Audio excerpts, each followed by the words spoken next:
If you guys love playing this e4 opening, the standard king's pawn opening, then you probably have reached this position. This is called the 4 knight game territory, and in this position guys, white's most played move is bishop c4, unknowing the fact that after bishop c4 black has a very good move. It's knight take this pawn, knight takes knight, and we have pawn d5 going for this instant double fork upon 4. Guess what? White's 3 important minor pieces got in a very great trouble. The whole coordination between these pieces simply went down, and if you will look at the database, you can see that the majority of the moves are showing that black has a very good and high chances to win this game. So that's being said guys, this is not how you play the 4 knight game.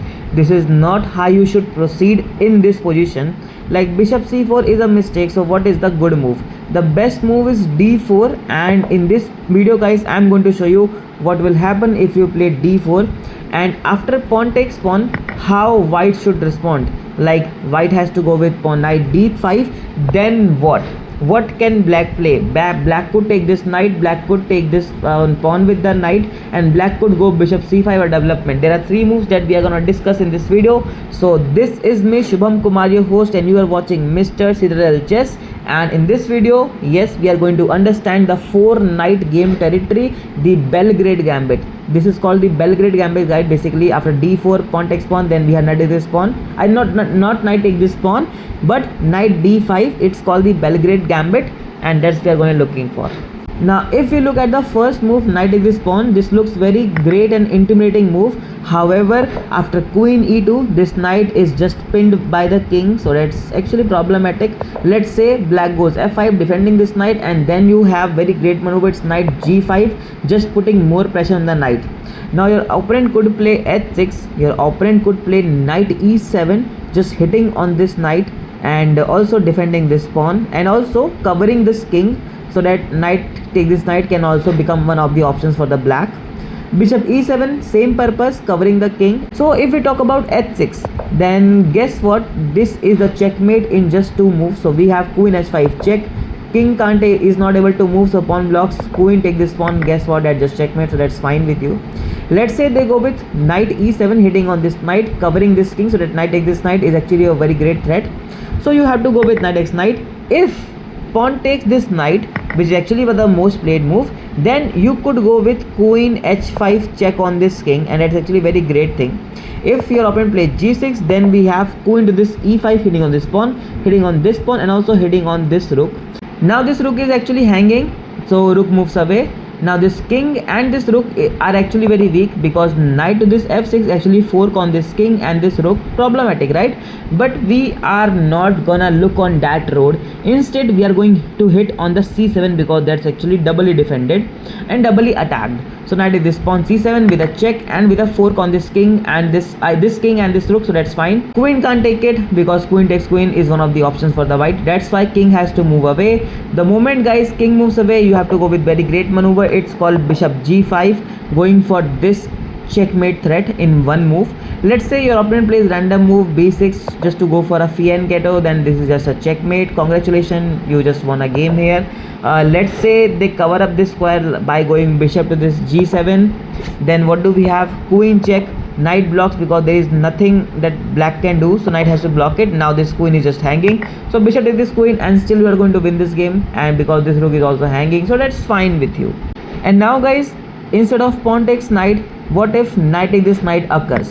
So if this maneuver happens, then what do we have? It's knight to this d6, instant checkmate. Congratulations. And now guys, we are back on the initial position where we discussed h6 and we discussed knight e7. Let's say what will happen if your opponent play bishop e7, one of the most common move here. Then what do we have? It's a very great move. Knight takes this knight, pawn takes knight, and we have queen take this pawn. That's great.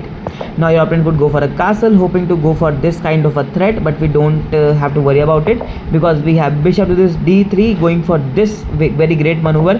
Let's say pawn to this g6, just blocking the queen's path. Then we don't have to worry about it. Simply go with bishop h6, hitting on this rook. Rook moves away, and now this is a chance of a discover check. So we simply go for a castle, like bishop to this check, and now this is a discover attack on the queen. So these can become a threat, so just be careful with this.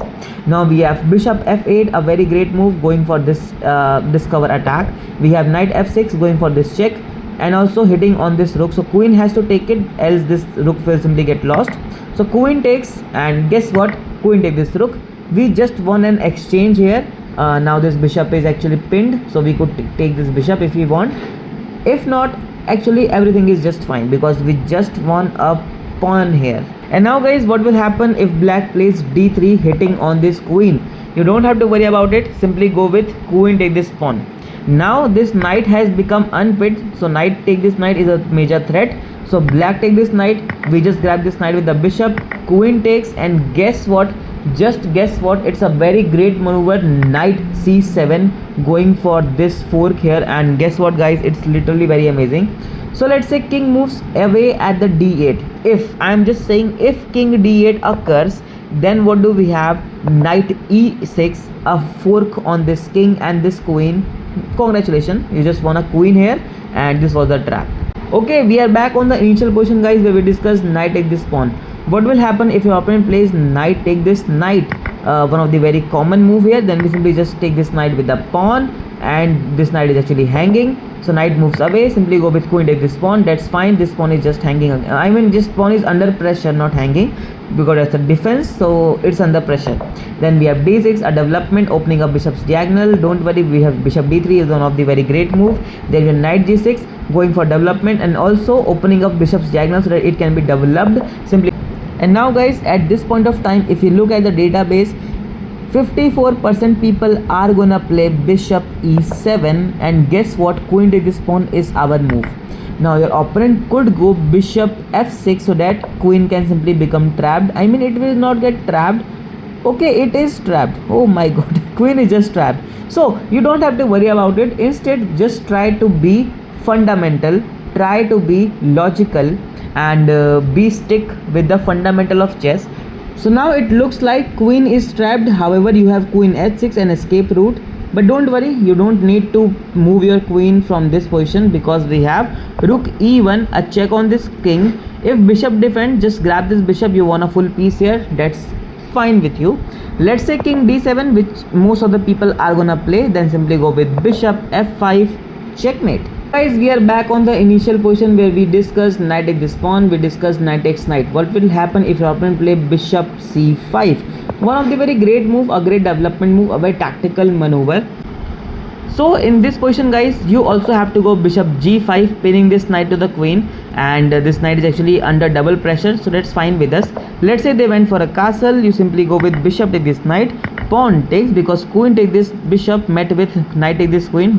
And now guys, you have to play a very key move, it's queen d2, a very great development move and also very tactical maneuver. And now we are going to play queen d2, a very great maneuver because we are hoping to jump queen h6 and then taking out this pawn because this pawn is doubly attacked, so that's fine. Let's say if black plays d6 so that bishop's diagonal can get open, you simply play queen h6, that's fine. This pawn is now kind of a doubly attacked, so that's great. Let's say bishop hitting on this knight, you simply just grab this pawn with a check and the king has to move away, then simply just take this pawn, that just checkmate, so that's fine.